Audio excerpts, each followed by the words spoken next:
मेरठ का एक खौफनाक हत्याकांड, प्यार, धोखा और अंधविश्वास की सच्ची कहानी। मेरठ उत्तर प्रदेश में 2025 में हुआ एक ऐसा हत्याकांड जिसने पूरे भारत को हिलाकर रख दिया। ये कहानी प्रेम, विश्वासघात और अंधविश्वास के खतरनाक जाल में फंसे कुछ लोगों की है, जिसने एक निर्दोष व्यक्ति की जान ले ली। इस केस में प्रेमिका ने अपने प्रेमी के साथ मिलकर अपने पति को मौत के घाट उतार दिया और उसके शव को 15 टुकड़ों में काटकर एक ड्रम में भर दिया और उसके अंदर सीमेंट डाल दिया।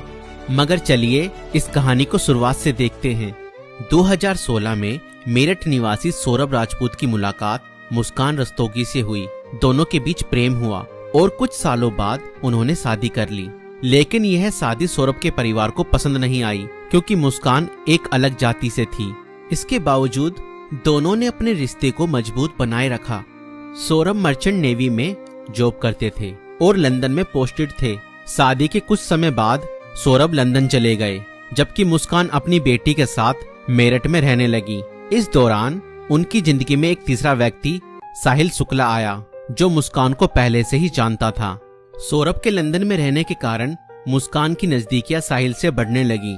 साहिल, जो पहले से ही मुस्कान को पसंद करता था, अब खुलकर उसके साथ वक्त बिताने लगा। मुस्कान ने उसे यह यकीन दिला दिया कि वह अपने पति के साथ खुश नहीं है और वह साहिल से सच्चा प्यार करती है। साहिल शुक्ला अंधविश्वासी प्रवृत्ति का था और आत्माओं, तंत्र मंत्र जैसी चीजों में विश्वास करता था। मुस्कान ने इस बात का फायदा उठाते हुए उसके लिए स्नैपचैट पर एक फर्जी अकाउंट बनाया, जिससे वह साहिल शुक्ला की मरी हुई मां के नाम से चैट करती थी। इस फर्जी अकाउंट से वह साहिल को यकीन दिलाने लगी कि उसकी मां की आत्मा मुस्कान को पसंद करती है और चाहती है कि वे दोनों साथ रहें। धीरे धीरे साहिल पूरी तरह से मुस्कान की बातों में फंस गया। मुस्कान ने उसे यह विश्वास दिलाया कि अगर वह उसके पति सौरभ को रास्ते से हटा दे तो वो दोनों एक साथ रह सकते हैं। साहिल अब पूरी तरह से मुस्कान के इशारों पर नाचने लगा था। मुस्कान और साहिल ने मिलकर सौरभ को मारने की साजिश रची। 4 मार्च 2025 को जब सौरभ लंदन से मेरठ अपनी पत्नी और बेटी से मिलने आया, तब मुस्कान ने सौरभ की फेवरेट सब्जी कोफ्तों में बेहोशी की दवाई मिलाकर खिला दी।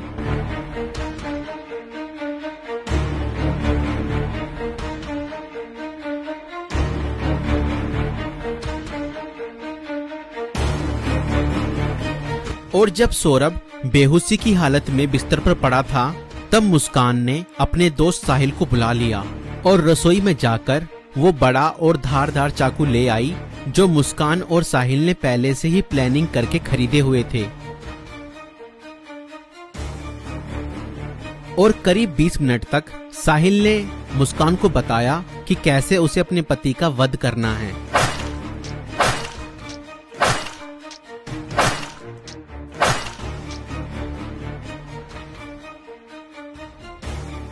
और फिर उसके बाद मुस्कान और साहिल ने सोते हुए सौरभ पर हमला किया और उसके हृदय पर 3 बार वार किए।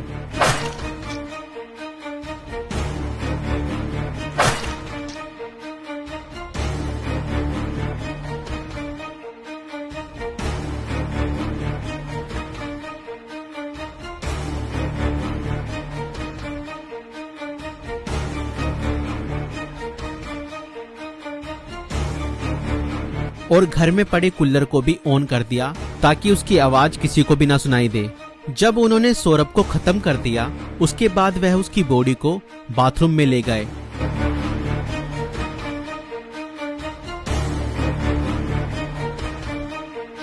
और उसके शरीर को 15 टुकड़ों में बांट दिया। सौरभ को खत्म करने के बाद उन्हें इस बात की चिंता हुई कि अगर सब बरामद हो गया तो पुलिस उन तक जरूर पहुंच जाएगी। इसलिए उन्होंने सबको ठिकाने लगाने की योजना बनाई और मुस्कान बाजार जाकर एक प्लास्टिक का ड्रम खरीद लाई। और मुस्कान और साहिल ने सौरभ के शव के टुकड़ों को उस प्लास्टिक ड्रम में डाल दिया और ऊपर से सीमेंट भी डाल दिया ताकि उसकी बॉडी की स्मेल बाहर न जाए। और उसके बाद उन्होंने उस ड्रम को घर के एक कोने में रख दिया। इसके बाद मुस्कान और साहिल ने सौरभ के मोबाइल फोन से उसके सोशल मीडिया अकाउंट को एक्टिव रखा। उन्होंने सौरभ के अकाउंट से हिमाचल प्रदेश की शिमला की तस्वीरें और स्टोरीज पोस्ट की ताकि लोगों को लगे कि वह घूमने गया है। उन्होंने उसकी फैमिली और दोस्तों को यह यकीन दिलाने की कोशिश की कि सौरभ जिंदा है और बाहर यात्रा कर रहा है। इस दौरान मुस्कान और साहिल खुद भी शिमला घूमने चले गए ताकि अगर कोई लोकेशन ट्रैक करे तो किसी को शक ना हो, लेकिन किसी भी अपराधी की तरह वह भी ज्यादा समय तक बच नहीं पाए। सौरभ के परिवार ने जब उससे संपर्क करने की कोशिश की और कोई जवाब नहीं मिला तो उन्हें शक हुआ। परिवार ने मेरठ पुलिस में गुमशुदा की रिपोर्ट दर्ज कराई।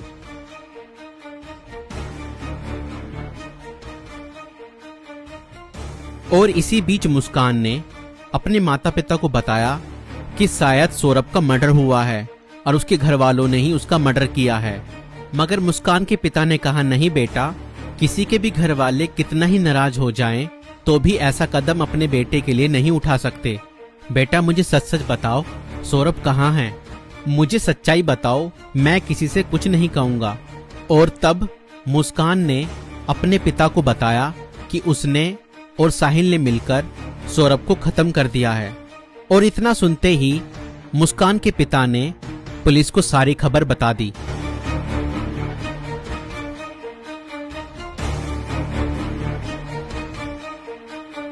और पुलिस ने तुरंत मुस्कान और साहिल को गिरफ्तार किया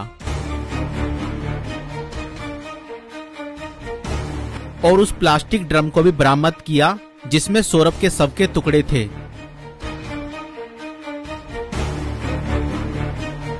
उस प्लास्टिक ड्रम को काटा गया और सौरभ के शरीर के टुकड़ों को बरामद